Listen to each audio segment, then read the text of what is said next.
உங்க கையை ஆசீர்வதித்து வெறுமையா இருக்கிற கையை நிரப்பி அந்த ஒண்ணும் இல்லாத கையை கர்த்தர் ஆசீர்வதித்து பெருக பண்ணி பலுக பண்ணி உங்க கை ஆசைப்பட்ட நீங்க ஆசைப்பட்டதை உங்க கை வாங்குறதற்கு ஆண்டவர் உதவி செய்கிறது.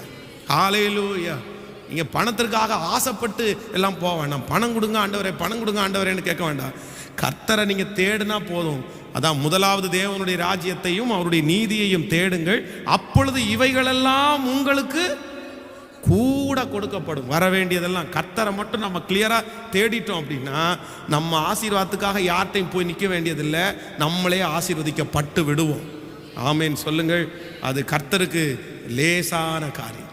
எத்தனையோ பரிசுத்தவான்கள் ஊழியத்தினுடைய ஆரம்பத்தில், இன்னும் வாழ்க்கையினுடைய ஆரம்பத்தில் ஒன்றும் இல்லாமல் இன்னைக்கு கோடீஸ்வரர்களாக இருக்கிறதுக்கு காரணம் அவங்க சொல்லுவாங்க, என் தேவன் என்னை ஒன்றுமில்லாமல் இருந்து கர்த்தர் என்னை ஆசீர்வதித்தார். ஆமேன். ரெண்டாவது தடை அவங்களுக்கு என்ன தடை வந்துச்சுன்னா,